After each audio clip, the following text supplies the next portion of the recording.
Este es el momento del mensaje. Hermanos, ¿alguno de ustedes ha visto una persona agonizando? ¿Ha visto una persona cuando ya le queda pocos minutos o pocas horas de vida? Hermanos, quizás alguno lo ha visto en un hospital, quizás alguno ha tenido un pariente, un ser querido cerca en su casa. Yo he podido ver varias personas cuando se encuentran ya en ese momento que la gente a veces dice, allí está fulano, allí está fulana, y los que están esperando la hora. ¿Esperando la hora de qué? Esperando la hora de su muerte. Y entonces la gente dice, fulano ya está agonizando. ¿Por qué? Porque ya esa persona llegó a un punto, llegó a un momento de su vida en el cual ya no habla, ya no come, ya no se mueve, apenas le dan un poquito de comida, quizás le dan un poquito de jugo y hay que llevárselo a la boca, no puede prácticamente ni tragar. Cuando uno ve que una persona está en esa condición, entonces la gente dice, le queda poco tiempo de vida. ¿Por qué? Porque ya la persona está agonizando, ya la persona está a punto de morir. Y ese es el momento más difícil en un ser humano. Usted ver a un familiar, usted ver a un ser querido que ya llegó a esa condición. Es difícil, es difícil. Y más difícil es si esa persona no está en Cristo. Porque cuando vemos que alguien llega a esa condición, como hemos visto partir personas que son cristianos, otros que no son cristianos, pero cuando uno ve que alguien es cristiano y está en esa condición, uno dice, bueno, uno está tranquilo. ¿Por qué? Porque sabe que se va con el Señor. Pero imagínese usted una persona que no es cristiano, que no se ha puesto en paz con Dios y que está en esa condición. Qué gran sufrimiento. Qué difícil sería eso, hermano. Usted ver a alguien agonizando. Hermanos, nadie quiere ver a una persona en esas condiciones, sea su familia o no sea su familia. Ahora, lo más difícil y es la parte que queremos tratar en esta oportunidad es el caso de Jesús, precisamente cuando Jesús estuvo en agonía. Vamos a estar compartiendo el tema, el cual hemos titulado La agonía, el abandono y el rechazo de Jesús. La agonía, el abandono y el rechazo de Jesús. Para que veamos, hermanos, que Jesús, si vamos a abrir nuestra Biblia, vamos a ver que Jesús estuvo en agonía desde antes de estar en la cruz. Desde antes de Jesús estar en la cruz, vamos a ver en la palabra que Jesús estuvo agonizando. Estuvo agonizando. Mateo capítulo 26, vamos a ver allí los versículos 36 en adelante. Y allí nos dice la palabra de Dios. Entonces llegó Jesús con ellos a un lugar que se llama Getsemaní y dijo a sus discípulos, siéntense aquí, entre tanto que yo voy allí y oro. Y tomando a Pedro y a los dos hijos de Zebedeo, comenzó a entristecerse y a angustiarse en gran manera. Entonces Jesús les dijo, mi alma está muy triste hasta la muerte. Quédense aquí y velen conmigo. Yendo un poco adelante, se postró sobre su rostro, orando y diciendo, Padre mío, si es posible, pase de mí esta copa, pero no sea como yo quiero, sino como tú. Vino luego a sus discípulos y los halló durmiendo, y dijo a Pedro, ¿así que no han podido velar conmigo una hora? Velen y oren para que no entren en tentación. El espíritu a la verdad está dispuesto, pero la carne es débil. Nos paramos aquí, hermanos, para que veamos esta primera parte. Note cómo presenta la escritura que Jesús llegó ya esa noche, vale decir, primero Jesús se reúne con sus discípulos aquella noche antes de ser apresado, hizo justamente lo que acabamos de hacer hace unos minutos, que fue enseñar lo que es el mandamiento, que se conoce como la Cena del Señor o la comunión o el partimiento del pan. Se reúne con sus discípulos. Luego de esa parte, entonces, dice que Jesús llegó al lugar que se llama Getsemaní. Jesús llega a este lugar. Este lugar también era conocido como el Monte de los Olivos. Lucas allá le llama de esa manera. En el relato de Lucas menciona que Lucas 22:39 menciona que Jesús llegó al Monte de los Olivos. No es que hay una contradicción o eran lugares diferentes, sino más bien es bueno explicar que en este monte, llamado el Monte de los Olivos, había un huerto que se llamaba el Getsemaní. Y en este caso, el Getsemaní, que era donde estaba el Monte de los Olivos, dice que este lugar era un lugar acostumbrado por Jesús para él ir a orar. Este lugar era algo en el cual los discípulos sabían que Jesús siempre iba allí. Este lugar era donde Jesús se apartaba para hablar con Dios, para estar en ese contacto especial con Dios, para alejarse, para separarse de las multitudes. Ustedes saben que Jesús, donde quiera que iba, donde quiera que estaba, mucha gente andaba detrás de él por diferentes razones. Ahora, Jesús solía apartarse y en este caso note que Jesús no solamente se apartó de la multitud, sino que también se apartó un poquito más allá de sus discípulos. ¿Por qué? Porque iba a orar, porque iba a tener ese momento de intimidad, de cercanía con Dios. Iba a hablar con su Padre. Hermanos, amigo, ¿y tú? ¿Y yo?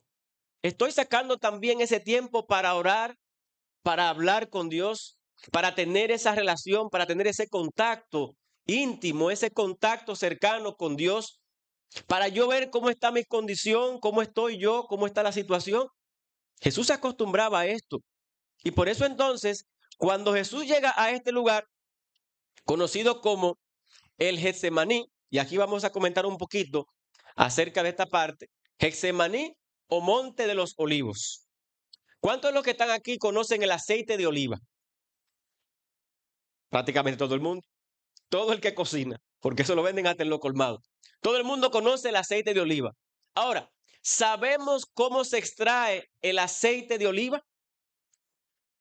Precisamente, hermanos, esto es importante, porque Jesús estuvo en el Monte de los Olivos o en el Getsemaní, y la palabra Getsemaní precisamente viene de la palabra, una palabra que está compuesta en hebreo y arameo, y esta quiere decir prensa de aceite. Prensa de aceite. ¿Por qué prensa de aceite? Es que cuando llega a su mente el Getsemaní o Monte de los Olivos, tiene que reflexionar y saber que así como se extrae el aceite que es prensado, que hay que hacerle fuerza, que hay que triturarlo, entonces Jesús estaba pasando en ese momento por una condición similar a esa. Estaba siendo muy presionado, estaba siendo muy prensado, estaba siendo muy ultrajado. Y cuando decimos, ¿cómo que estaba siendo ultrajado? ¿Cómo que estaba siendo presionado si todavía no ha sido apresado? Oh, muy bien, hermano. ¿Qué es lo que estaba ocurriendo? Lo que estaba pasando, hermanos, es que Jesús estaba mirando en su mente todo lo que iba a suceder después de que él terminara con esa oración. Jesús sabía que a él lo iban a traicionar. Jesús sabía que venían de camino sus enemigos. Jesús sabía que iba a ser apresado, que iba a ser maltratado. Jesús sabía que iba a ser crucificado. Jesús sabía el tiempo que iba a durar en la cruz, hermanos. ¿Usted cree que es fácil? El tiempo que duró Jesús, y específicamente 6 horas en la cruz, sufriendo, hermano, por cada uno de nosotros. Bueno, pues todo eso, hermano, estaba en la mente de Jesús. Por eso Jesús estaba siendo muy presionado. Por eso Jesús estaba en este lugar llamado precisamente el Getsemaní, porque él iba a pasar el momento, las horas más difíciles de su vida. Y por eso entonces vemos que en el libro de Lucas, Allá se les menciona, vamos a ver esta parte, que en el libro de Lucas, que menciona lo mismo, capítulo 22, y específicamente el verso 41, dice aquí, y se apartó de ellos a distancia como de un tiro de piedra, y puesto de rodillas, oró diciendo, Padre, si quieres, pasa de mí esta copa, pero no se haga mi voluntad, sino la tuya. Y se le apareció un ángel del cielo para fortalecerle. Y estando en agonía, oraba intensamente y era su sudor como grandes gotas de sangre que caían hasta la tierra. Ustedes pueden ver ahora, hermanos. Mire cómo el libro de Lucas, el escritor menciona que Jesús estaba ¿cómo? En agonía, hermanos. Todavía no ha sido apresado, todavía no lo han golpeado, todavía no lo han clavado. Jesús simplemente estaba orando, pero dice la escritura que Jesús se encontraba ¿cómo? En agonía. Ya Jesús estaba en agonía. ¿Por qué razón? Porque él sabía cada una de las cosas que iba a ocurrir. Usted se imagina que a usted lo sentencien a muerte y que a usted le digan, mañana a las 9 de la mañana a usted lo vamos a fusilar, o a usted lo vamos a colgar, o a usted lo vamos a cortar la cabeza, lo vamos a decapitar. ¿Usted cree que la noche anterior usted va a dormir tranquilo y relajado? ¿Usted cree que va a vivir de esa manera? No. Usted va a estar sumamente preocupado y contando las horas y diciendo, me faltan 2 horas, me faltan 1 hora, me faltan tantos minutos, me faltan tantos segundos. ¿Y el corazón cómo se va poniendo? ¿Cómo se pone el corazón? Se va acelerando y se va acelerando y se va acelerando. Y usted no encuentra qué hacer porque no tiene salida, no tiene para dónde correr, no tiene escapatoria. Entonces, hermanos, así se encontraba Jesús. Así estaba el Señor. Por eso dice que Dios tuvo que mandar un ángel para fortalecerle, hermano.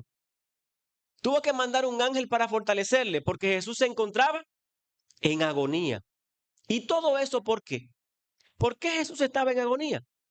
Mire cómo él dice, Padre, si es posible, pasa de mí esta copa, pero no se haga mi voluntad, no se haga como yo quiero, sino que se haga como tú quieres. El Señor estaba dispuesto a hacer su voluntad. Cristo estaba dispuesto a hacer la voluntad del Padre. ¿Y tú y yo estamos dispuestos a hacer la voluntad del Padre? ¿Estamos dispuestos a sacrificarnos por la causa del Señor? ¿O estás tú dispuesto a sacrificarte por ti mismo? Porque recuerden, cuando nosotros hacemos algo para Dios, lo hacemos precisamente por nuestra causa. Lo hacemos para salvarnos. Lo hacemos para poder ir a la gloria. Sí, hermano.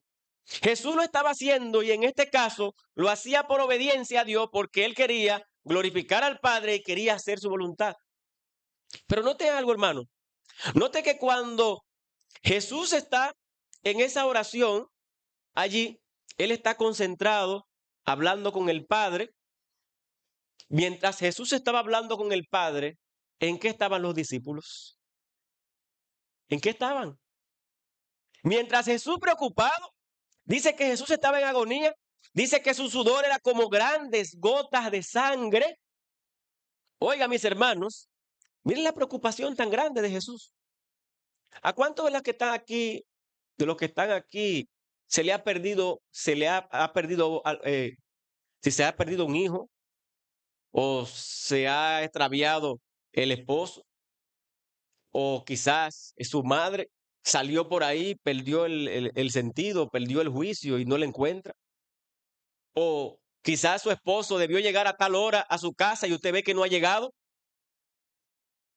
¿Cómo se siente una persona cuando ve que alguien, un familiar, no llega a su casa y usted comienza a decir, fulano no aparece? Y pasó un día y no aparece. Y pasaron 2 días y no aparece. Y usted no sabe si está vivo o está muerto. ¿Cómo se sienten los familiares? ¿Cómo se sentían esas personas ahora precisamente en la tragedia que hubo del Yese? Mucha gente allí esperando a ver si sus familiares están con vida, si se lo llevaron para el hospital, si están vivos, si están muertos. Y pasan las horas y no aparece y no tiene noticia. Eso es difícil, hermano. Es difícil porque la gente entra en un momento de desesperación. Es para que podamos comparar, hermano, la desesperación que vivía Jesús. Cómo Jesús, estando en agonía, estando concentrado en hacer la voluntad de Dios, y sus discípulos estaban ¿cómo? Estaban durmiendo. Estaban durmiendo.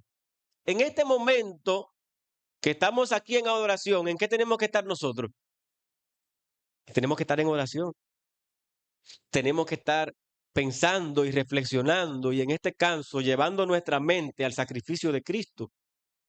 Yo creo que cada uno de nosotros ahora estemos en el monte de los olivos, que usted y yo vayamos con Jesús, que veamos a Jesús orando.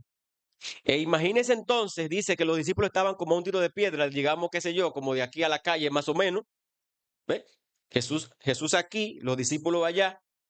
Imagínense que estaban en un monte, está de noche, está oscuro, hay muchos árboles, y en este caso de olivo, y Jesús está orando. Pero mientras Jesús está orando, los discípulos quizás pensaban, qué sé yo, que Jesús estaba orando, sí, ok, pero que Jesús quizás estaba tranquilo. Pero ¿qué le dijo Jesús a ellos? Jesús le dice, quédense aquí y velen conmigo.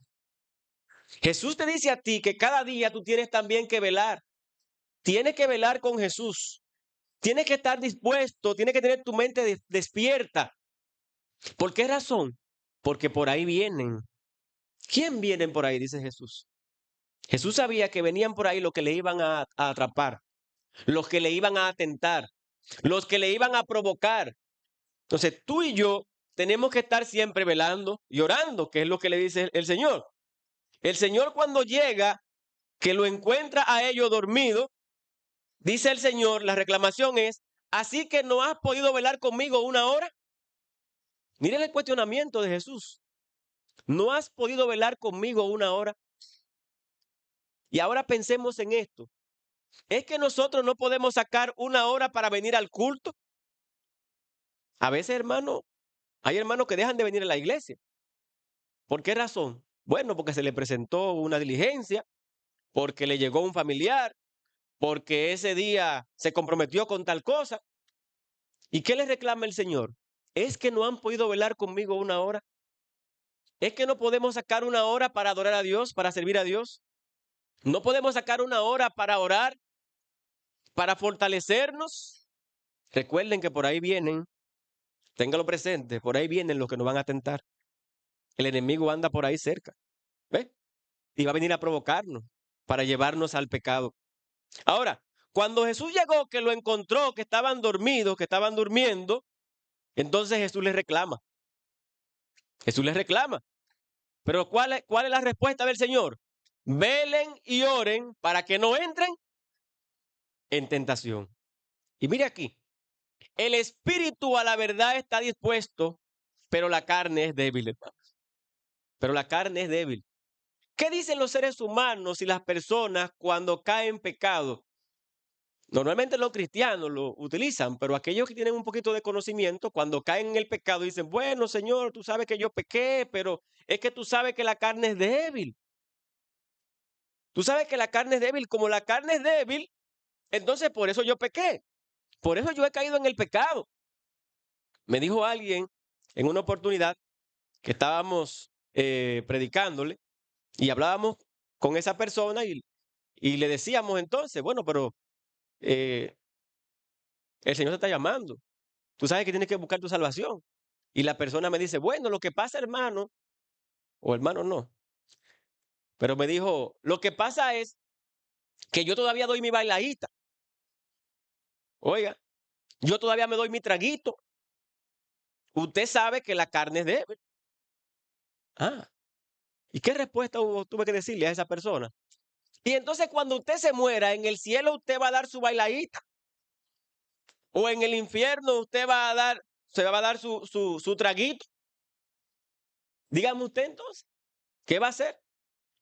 Porque muchas veces queremos justificarnos. Esto de que la carne es débil, muchas veces es una justificación.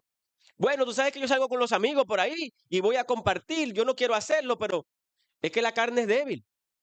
Y muchas veces como que queremos acomodarnos a que la carne es débil. Y eso es lo que la mayoría de las personas utiliza. Pero llevemos a nuestra mente qué es lo que Jesús dice antes de mencionar que la carne es débil. Note, Jesús dice, el espíritu a la verdad está dispuesto, hermano. Amigo que nos estás escuchando, Jesús dice, el espíritu a la verdad está ¿cómo? ¿Dispuesto a qué? A hacer la voluntad de Dios. El espíritu está dispuesto a vencer el pecado. El espíritu está dispuesto a no caer en la tentación. El espíritu está dispuesto porque ¿qué es más fuerte? ¿El espíritu o la carne? Hermanos, amigo, el espíritu es más fuerte. Usted sabía que cuando Dios creó al hombre, cuando Dios creó a Adán, ¿qué creó? Lo que creó fue prácticamente un muñeco. El hombre no se movía. Ahora, ¿cuándo el hombre comenzó a moverse? Cuando Dios le sopló entonces el espíritu de vida. Cuando Dios le sopla el espíritu de vida, ahí es que el hombre se levanta, ahí es que comienza a caminar, ahí es que se mueve. Tú estás respirando, tú puedes caminar, tú puedes acostarte, tú puedes jugar, puedes hacer todo lo que haces, te puedes mover. ¿Por qué? Porque está dentro de ti, ¿qué? El espíritu. En el momento de que el espíritu tuyo salga de tu vida, hasta ese momento su cuerpo se mueve. De ahí en adelante ya hasta ahí llegaste. De hecho, eso es lo que dice la palabra de Dios con relación a la muerte. Que cuando sale el espíritu del cuerpo, entonces está ¿cómo? Está muerto. Cuando el espíritu salió del cuerpo, está muerto. ¿Y por qué no se mueve entonces el cuerpo? Porque no tiene el espíritu, hermano. Por eso. Entonces, como el espíritu es más fuerte, entonces usted y yo podemos dominar la carne. Usted y yo podemos decirle no al pecado. Podemos decirle no al mal. Podemos decirle no a las provocaciones que hace el enemigo para llevarnos a hacer cosas que a Dios no le agrada. Usted y yo podemos. ¿Por qué podemos? Porque el espíritu a la verdad está dispuesto. Entonces, que nadie utilice de que la carne es débil para pecar, porque nunca va a haber justificación para pecar. Dios dice, el espíritu está dispuesto. El espíritu es más fuerte. El espíritu puede dominar la carne, porque para eso Dios lo puso. Para eso Dios ha dado el espíritu de vida, para que tú y yo podamos dominar y podamos doblegar la carne. Entonces, el Señor estaba aquí, hermanos, en agonía. El Señor estaba precisamente pasando el momento más difícil de su vida. Y yo sé que muchos de nosotros pasamos momentos difíciles. Pasamos momentos difíciles porque tenemos que enfrentar cada día cosas que a nuestra carne, que a nuestra vida nos van a llevar a desviarnos de la presencia de Dios. Pero cuando tú y yo estamos en oración, cuando tú y yo estamos involucrados en la palabra, cuando tú y yo estamos sirviendo al Señor, nos vamos a dar cuenta que sí podemos permanecer firmes y serle fiel a Dios. Jesús terminó esta parte, hermano, siendo fiel a Dios. Y vamos a ver otra parte. Vamos a ver que luego de que Jesús termina esa oración, que dice que estuvo orando varias veces, fue y oró, al final se levantó en el versículo 46 y dice entonces, levántense porque ahí vienen lo que me van a entregar. Ahora, ¿qué pasó entonces en ese momento? Vamos a ver ahora la otra parte. Y es cuando los discípulos, al ver que apresan a Jesús, ¿qué hacen los discípulos? ¿Se quedaron con él? No. Dice la palabra de Dios que se fueron. Primero, claro, hubo un enfrentamiento. Allí, los versículos que siguen, verso 47 dice, mientras todavía hablaba, vino Judas, uno de los 12, y con él mucha gente con espadas y palos, de parte de los principales sacerdotes y de los ancianos del pueblo. ¿Quién era Judas? Judas era precisamente uno de los discípulos, uno de los apóstoles, uno de los amigos íntimos de Jesús. ¿Pero qué estaba haciendo Judas en ese momento? Yo sé que todos conocemos a Judas. ¿Quién era Judas? ¿Se atrevería alguno a ponerle a un hijo suyo o a un nieto suyo el nombre de Judas? Nadie le pone Judas, ¿verdad que sí a un hijo? ¿Por qué no le pone Judas? precisamente porque en la Biblia el hombre más despreciado, el hombre que se tiene como el más malo, y miren que en la palabra había muchas personas que fueron malas, pero en el caso de Judas, hermanos, en el caso de Judas se tiene como el peor. ¿Por qué razón? Porque precisamente era un discípulo de Jesús. Era un hombre de confianza de Jesús. Era quien sabía dónde Jesús se apartaba cada noche para orar. Y por eso dice que entonces que vino Judas y con él vinieron mucha gente con espadas y con palo, hermano. Y fueron a buscar, fueron a apresar a Jesús como si Jesús fuera el peor de los delincuentes. Oiga eso, hermano. Oiga el trato de Jesús. Y dice entonces, y el que le entregaba les había dado señal diciendo, al que yo besare, ese es. Esa era la clave, hermano. La clave es, ok, yo voy a llegar allá, como es de noche, no hay mucha visibilidad, ustedes no saben específicamente quién es, yo me voy a acercar y dice que entre la turba llegan, encuentran a Jesús y a sus discípulos y Judas se acerca. ¿Y qué hace Judas entonces? Va tranquilo, maestro, mira aquí, le dice que se acercó y le dijo, salve, maestro, y le besó. Esta es la señal, dice, este es el hombre al cual venimos a buscar. A este es al que yo le estoy entregando.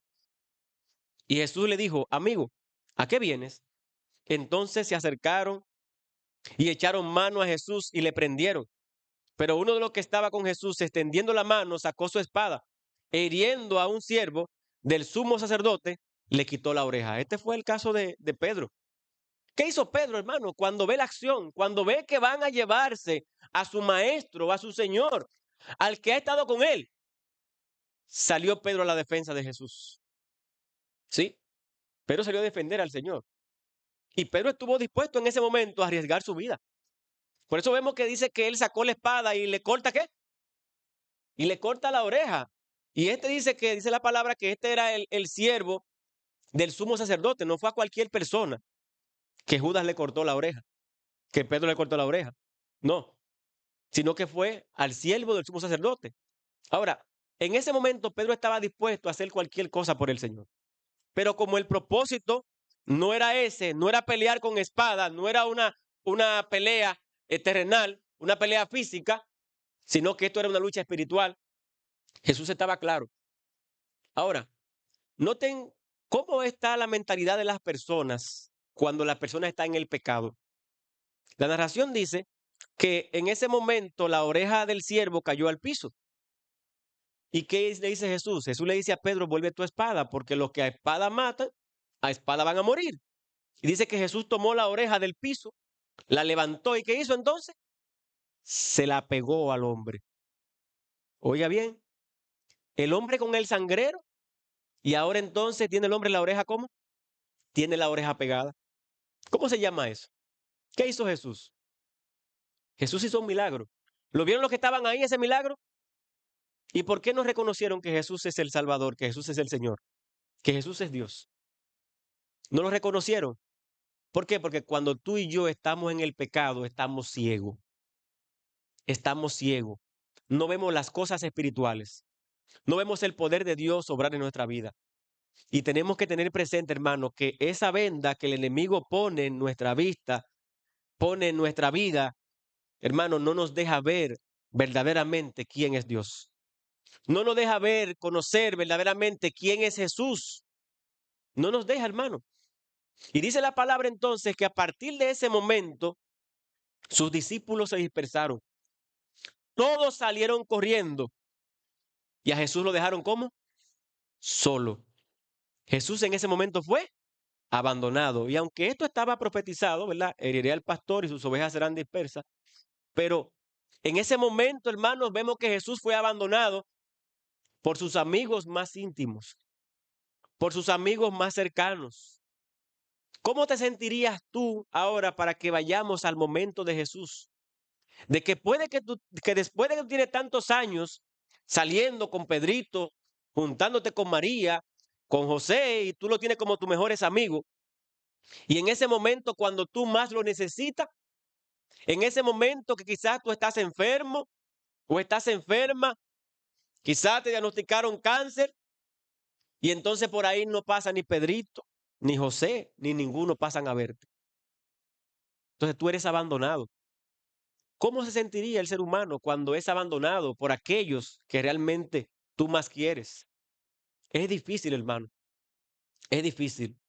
Por eso tú y yo tenemos que ver, tenemos que conocer cómo se sintió Jesús en ese momento. Y todo eso, hermano, fue pasando en esa misma noche. Todo eso, hermano.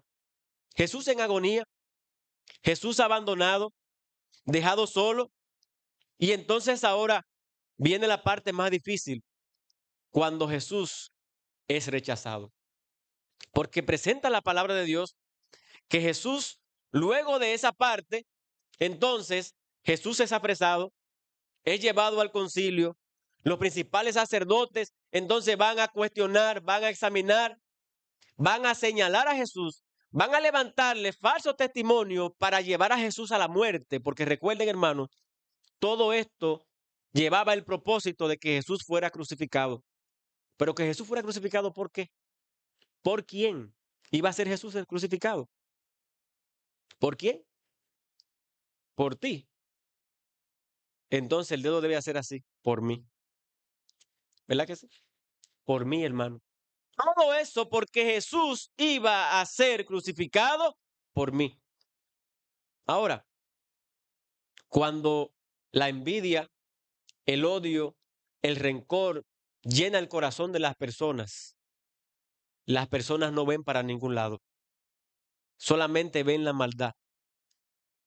Sí, hermanos, solamente ven el mal. Y el mal lo ven como lo mejor, porque ellos pensaban, vamos a quitar a este hombre del medio. Este hombre nos ha hecho mucho daño. Eso es lo que pensaban los principales sacerdotes, lo que pensaban los fariseos, lo que pensaban la mayoría de los judíos. Decían, este hombre está acabando con nosotros y nos ha hecho mucho daño. Por eso entonces tenemos que matarlo. Y presenta la escritura que en esa noche Jesús tuvo que pasar por varios juicios. Primero el juicio del concilio y de los sacerdotes. Luego entonces llevado donde Pilato, después donde Herodes, otra vez donde Pilato. Y Jesús dice que fue examinado por completo. Y una parte importante, hermano, me gusta ver este caso, en el caso de Pilato, que Pilato en 3 ocasiones, después de examinar a Jesús, ¿cuál fue el veredicto de Pilato? No hallo en él ningún delito. ¿Usted cree que Dios podrá decir lo mismo de mí y de ti? ¿Usted cree que cuando nosotros vayamos al juicio final en aquel día, que estemos dando cuenta a Dios, Dios podrá decir de ti y de mí, no hallo en él, no hallo en ella ningún delito, no ha cometido ningún pecado? No, hermano, eso es imposible. Porque todos los que estamos aquí de una forma u otra, hemos pecado. Y eso es lo que dice la palabra. Y como hemos pecado, entonces dice la escritura que el pecado nos aparta, nos separa de la presencia de Dios. El pecado nos impide la salvación. El pecado no nos va a dejar entrar al reino de los cielos. Pero sin embargo, Jesús, que nunca cometió pecado, hermano, fue llevado precisamente a la muerte. Fue llevado para ser crucificado. Entonces, ¿quién es que debería ser crucificado por el pecado? ¿Jesús o yo? Yo soy el que debería ser crucificado. Y mire, hermano, que aunque nosotros fuéramos crucificados por nuestros pecados, tampoco así nosotros alcanzaríamos la salvación. Porque para nosotros ser salvo debía ofrecerse a alguien que no tuviera pecado. Por eso es que presenta el libro de Apocalipsis el caso de Juan, que Juan estaba buscando a alguien y dice que buscó en el cielo, en la tierra y en todas partes. Y dice que Juan lloraba porque no encontraba a nadie que fuera digno. Porque el único digno es Jesucristo. Por eso, hermano, él tuvo que ir a la cruz. Por eso él tuvo que ir a padecer por ti y por mí. Por eso él iba llevado como oveja al matadero. Porque él sabía que debía entregarse por tu pecado y por mi pecado. Y por eso entonces, hermano, en toda su vida, Jesús no cometió pecado. De manera tal que Pilato terminó diciendo 3 veces, no hallo en él ningún delito. No hallo en él ninguna falta. Ahora, y si Pilato de parte de Dios nos examinara a nosotros, va a decir, fulano, ¿y tú que engañaste a fulana? Fulano, ¿y tú que miraste el otro día y le dijiste tantas cosas a fulano? ¿Y tú? ¿Y tú que saliste por ahí y te encontraste con fulano y allá se pusieron de acuerdo para engañar? ¿Cuántas cosas Dios nos sacaría a nuestra mente? ¿Cuántas cosas sacaría Dios de nuestra vida? ¿Cuántos pensamientos, hermano? Porque muchas veces pensamos que solamente pecamos cuando hacemos algo, pero aún cuando esa vecina o ese vecino suyo que quizás a usted no le cae bien o quizás es un vecino difícil y usted dice que usted no lo aguanta, hermano, hasta con usted pensar en ese vecino, ojalá le pase tal cosa, porque muchas veces quizás no actuamos, pero a veces llega a nuestra mente cuando nos hacen algo malo y entonces le deseamos algo mal a las personas. O cuando una persona le corta los ojos a alguien, ¿le está deseando algo bueno? No, porque sabemos que cuando alguien corta los ojos, entonces no es porque le está deseando nada bueno, no, es porque le estamos diciendo, ojalá te caiga por ahí, ¿ve? Ojalá lo parta un rayo. O a veces decimos, no, yo se lo voy a dejar a Dios. No te preocupes, fulano. Tú me hiciste tal cosa, pero yo se lo voy a dejar a Dios. Yo se lo voy a dejar a Dios, pero yo estoy pensando que ojalá y Dios lo descalabre por ahí. Ojalá se lo lleve un carro. Yo se lo voy a dejar a Dios. Y es así, hermano. Y eso es lo que Dios manda. No, eso no fue lo que Jesús enseñó. No. No es que digamos, yo se lo voy a dejar a Dios y entonces estemos pensando que ojalá Dios lo parta con un rayo, que ojalá se lo lleve un carro. No es yo se lo voy a dejar a Dios.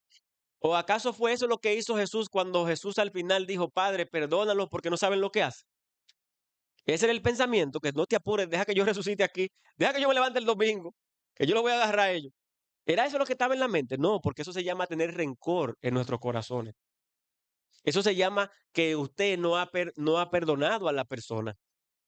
Eso es, mis hermanos. Entonces Dios nos perdona, aun como nosotros seamos, aun lo que hayamos cometido, ¿qué hace el Señor? Dios nos perdona.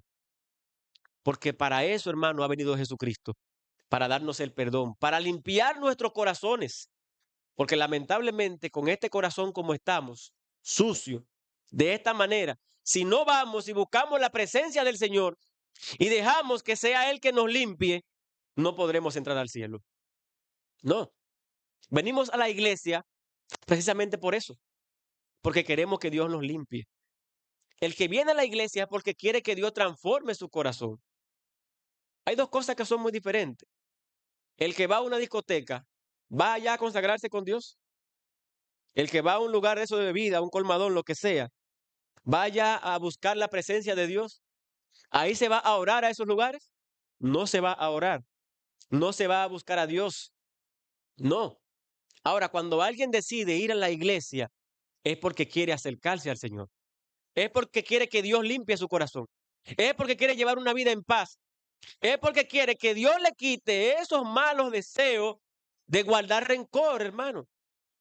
Usted viene a la iglesia porque quiere que Dios lo purifique, porque quiere que Dios cambie su vida, porque usted quiere vivir una vida en paz. Por eso usted viene a la iglesia. Por eso usted se acerca a Dios, porque el único que puede limpiarnos y perdonarnos se llama Jesucristo. Es el único. Y yo sé que muchos de los que están acá, de los amigos que nos visitan, vienen aquí porque quieren acercarse a Dios, porque quieren encontrarse con Él, porque quiere que Dios le limpie de todos los delitos. Quizás tú no has matado, quizás tú no has atracado, pero eso no significa que en ti no haya pecado, porque sabemos, dice la palabra, que pecado es que toda desobediencia a Dios. ¿O acaso Adán y Eva, que fueron echados del huerto del Edén, cuántos pecados cometieron ellos para que Dios lo echara del huerto? ¿Cuántos pecados? Ahora, ¿mataron ellos? ¿Robaron? ¿Se enamoró Adán de otra mujer? No había otra mujer. Pero tampoco fue esa, ¿verdad? No. ¿Qué fue lo que hicieron? Simple y llanamente desobedecieron a Dios. Y con un solo pecado que ellos cometieron, dice la palabra, que Dios lo echó ¿de dónde? Los echó del huerto, hermano. Dios los echó del huerto. Entonces, con un solo pecado que tú y yo hayamos cometido, si no buscamos el perdón de Dios, Dios inmediatamente nos echa de su presencia. Por eso es que tú y yo tenemos que tratar de que cuando lleguemos ante el tribunal de Cristo, Dios pueda decir, no hallo en él ningún delito, no hallo en él ninguna falta. Pero Dios no va a encontrar ninguna falta si Jesucristo nos perdona aquí ahora. Es la única manera en la cual tú puedes llegar al juicio final sin tener una falta, sin tener un delito. ¿Por qué? Porque la sangre de Cristo es la que te va a limpiar de todo pecado. Entonces, cada uno de nosotros, hermanos, somos los responsables del sacrificio de Cristo, de la muerte de Cristo. Cristo no tuvo nada que ver, hermano, con su muerte, sino que él iba caminando precisamente enfocado en ti y en mí. Note, como oveja fue llevado al matadero, como cordero fue llevado al matadero, ¿verdad? Como oveja. Es lo mismo. Pero ¿por qué Jesús no se defendió? ¿Por qué Jesús iba caminando? Precisamente porque él estaba pensando en ti y estaba pensando en mí. Él quería que tú y yo fuéramos salvos. Y por eso entonces se quedó tranquilo. Y aún Pilato, viendo todo lo que había ocurrido y conociendo ya examinado a Jesús, dice la palabra que luego de que Pilato no halló en él dijo que no halló en él ningún delito, dice que aparte de eso, se aparece la esposa de Pilato y le dice, mira, yo no he podido dormir. Y todo lo que he padecido en esta noche es porque este hombre es un hombre justo. Oiga bien, hasta la esposa de Pilato dijo que Jesús era justo, hermano. Y entonces presenta la escritura que entonces Pilato, viendo todas esas cosas, porque la mujer le dice, no, oye, no te metas en eso, no tengas tú nada que ver con este hombre. Dice que Pilato entonces comenzó a buscar la forma de cómo yo puedo salvar a Jesús. ¿Cómo yo puedo sacar a Jesús ahora de este problema? Porque los judíos quieren que él sea crucificado. Ahora, yo no quiero que este hombre lo maten. Y aún mi esposa me dice, no tenga que ver nada con este hombre. Y presenta la escritura que Pilato dice, bueno, me llega una idea. La idea que me llega es, hay un preso muy famoso llamado Barrabás. Ese era otro también, aparte de Judas, ¿verdad? Pero había un preso famoso, pero famoso no por bueno, sino famoso por qué? Por malo que era. Y Pilato dice, bueno, como cada año yo le presento a las personas de que le puedo soltar uno de los presos, vamos a ver si yo le presento entonces al hombre más malo, lo pongo ahora al lado del hombre más bueno y voy a pedirle a ellos entonces, a cuál de los dos lo suelto? Dice Pilato, pero esta es la mejor salida, porque ellos no van a preferir a Barrabás, ellos van a pedir a Jesús, porque Barrabás es demasiado malo. Y dice que entonces él le presenta estas dos opciones al pueblo y tiene uno de este lado, por ejemplo, y otro del otro lado. Y dice, ok, aquí le tengo a Jesús y a Barrabás. ¿A cuál de los dos ustedes quieren que yo le suelte? ¿Y qué dice la multitud? ¿Qué dicen las personas? La gente lo que dijo fue, la multitud lo que dice es, suelten a Barrabás. ¡Wow! Eso fue un punzonazo, una puñalada que le dieron a Pilato. Suelten a Barrabás, hermano. Ahora, ¿a quién estaba rechazando la multitud? A Jesús. ¿A quién estaba prefiriendo? Al delincuente. ¿Qué dice el Señor? San Juan 12:48. El que me rechaza y no recibe mis palabras, tiene que le juzgue. La palabra que le he hablado, ella le juzgará en el día postrero. Pero ¿cómo dice Jesús? El que me rechaza. ¿El que rechaza a quién? El que rechaza a Jesús. ¿Y qué estaba haciendo la multitud?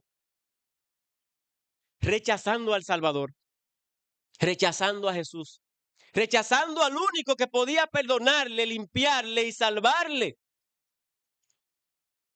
Y me gusta siempre esta parte, ya finalmente, de Pilato, capítulo 27, y específicamente en el versículo 22. Y es cuando Pilato se acerca a las personas y le dice a la multitud, Pilato les dijo, ¿qué pues haré de Jesús llamado el Cristo? ¿Qué yo voy a hacer con este hombre? Ya no tengo más salida. Pero ahora le voy a presentar a ustedes. ¿Qué voy a hacer entonces con este hombre? Ustedes lo han rechazado. Ustedes no lo quieren. Ahora, ¿qué haré de Jesús llamado el Cristo? Y dice que la respuesta de todo fue, sea crucificado. La respuesta de la multitud fue, que Jesús sea crucificado. ¿Y tú entonces? Si tú hubieses estado ahí, ¿qué te hubieses dicho?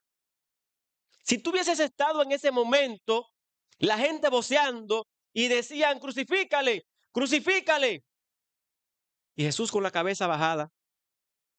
Recuerden, estaba con la cabeza bajada, pero estaba mirando quién es lo que estaba voceando, crucifícale. Estabas echando, no te apures. Pedrito, yo te vi, tú estabas diciendo crucifícale. Juan, tú estabas ahí. Teresa, tú. No, Jesús no estaba así. Jesús estaba ahí, teniendo misericordia de esas personas. ¿Qué es lo que están pensando esa gente conmigo? Ahora, la misma pregunta nos queda a nosotros hoy día. Y esto es para ti y es para mí. En este momento, ¿qué vas a hacer con Jesús llamado el Cristo? ¿Qué harás, amigo, que estás aquí en esta mañana con Jesús llamado el Cristo? ¿Qué harás con Jesús? ¿Le vas a recibir? ¿Le vas a rechazar? ¿Con quién te vas por esa puerta? ¿Te vas con Jesús o te vas con Barrabás? Hermano, tú que estás aquí en esta mañana, ¿con quién vas a salir de aquí? ¿Te vas con Jesús? ¿Vas a caminar como Jesús? ¿Vas a vivir una vida de ejemplo ante tu familia, tus hermanos, tus vecinos? ¿O vas a vivir ahí en la calle como Barrabás? ¿Qué harás de Jesús llamado el Cristo? A partir de hoy, ¿qué vas a hacer con él? Es importante que tú tomes la mejor decisión. Amigo, dice la palabra que Jesús es el Salvador. De hecho, el nombre Jesús, eso es lo que significa. Salvador o salvación. ¿Qué harás con Jesús llamado el Cristo? Nosotros te decimos que aceptes a Cristo hoy. Que te vayas por esa puerta con el Salvador.